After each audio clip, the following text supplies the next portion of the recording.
Welcome to mini foods Jaisingh. எல்லோருக்கும் வணக்கம். இன்றைக்கி நம்ம வீடியோவில் வீட்டில் இருக்கிற கோதுமை மாவு வெஜிடபிள்ஸ் வச்சு ஒரு சிம்பிளான அதே நேரத்தில் ரொம்ப ஆரோக்கியமான ஒரு evening tea time snack recipe தாங்க பார்க்க போகிறோம். பாருங்கள் எவ்வளோ சூப்பராக வந்திருக்குன்னு சொல்லிட்டு.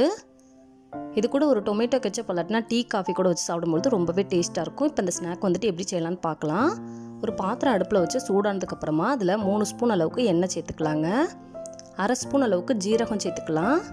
ஜீரகம் நல்லா பொரிஞ்சதுக்கப்புறம் அதில் 1/2 கப் அளவுக்கு சின்னதாக கட் பண்ண ஆனியன் சேர்த்துக்கலாங்க.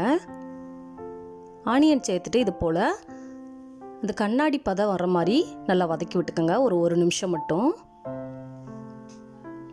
பாருங்கள், ஆனியன் இந்த பதம் வந்ததுக்கப்புறமா இதில் 1/2 கப் அளவுக்கு துருவன கேரட் சேர்த்துக்கலாம். 1/2 கப் அளவுக்கு சின்னதாக கட் பண்ண தக்காளி சேர்த்துக்கலாம். 1/2 ஸ்பூன் அளவுக்கு பெருங்காயத்தூள் சேர்த்துக்கலாங்க. 3/4 ஸ்பூன் அளவுக்கு சில்லி பவுடர் சேர்த்துக்கலாம். 1/4 ஸ்பூன் அளவுக்கு மஞ்சள் தூள் சேர்த்துக்கலாம். இப்போ இதுக்கு தேவையான அளவுக்கு உப்பு சேர்த்துக்கலாங்க. இதெல்லாத்தையும் சேர்த்துட்டு அடுப்பை வந்துட்டு சிம்மில் வச்சிடணும். சிம்மில் வச்சுட்டு இது போல் மெதுவாக கலந்து விடுங்க. கலந்துட்டு ஒரு மூடி போட்டு மூடி ஒரு 2-3 நிமிஷம் அப்படியே சிம்லேயே இருக்கட்டுங்க. அப்போ தான் தக்காளியிலேருந்து தண்ணிலாம் பிரிஞ்சு நல்லா வெந்து வந்துடும். பாருங்கள், இப்போ 2 நிமிஷம் ஆயிடுச்சு. எவ்வளோ நல்லா வெந்து வந்துருச்சு. அந்த தக்காளியிலேருந்து தண்ணிலாம் பிரிஞ்சு வந்திருக்குது. நமக்கு இது போல் தக்காளி வந்துட்டு பதமாக வேணுங்க. அப்போ தான் அதில் மாவு போட்டு நம்ம கலந்து எடுக்கணும். அதனால் அடுப்பை சிம்மில் வச்சு வேக வச்சுக்கோங்க. இப்போ இதில் 1 கப் அளவுக்கு கோதுமை மாவு சேர்த்துக்கலாம். 2 டேபிள் ஸ்பூன் அளவுக்கு அரிசி மாவு சேர்த்துக்கலாங்க.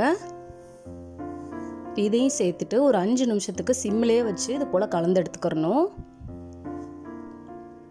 இப்போ நம்ம கோதுமை மாவு சேர்த்துருக்குறோம் இல்லையா, அதுக்கு தேவையான அளவுக்கு உப்பு சேர்த்துக்கலாங்க. இல்லை நம்ம அரிசி மாவுலாம் சேர்த்துருக்கனால அந்த ஸ்நாக் வந்துட்டு நல்லா கிறிஸ்பாக கிடைக்கும். நீங்கள் அரிசி மாவுக்கு பதிலாக கார்ன்ஃப்ளவர் இருந்தால் கூட அதுவும் சேர்த்துக்கலாங்க. இப்போ நல்லா வறுத்தெடுத்தாச்சு. அதை வந்துட்டு வேறு ஒரு பாத்திரத்துக்கு மாற்றிடலாம். நம்ம கோதுமை மாவு இது போல் வறுத்து சேர்க்கனால அந்த கோதுமை மாவோட பச்சை வாசனைலாம் போயிடும். இது போல் கை பொறுக்கிற சூடு பதம் வந்ததுக்கப்புறமா அதில் கொஞ்சமாக தண்ணி சேர்த்துட்டு இதை வந்துட்டு ஒரு சப்பாத்தி மாவு போல் பிசைஞ்சு எடுத்துக்கிற போகிறோம்.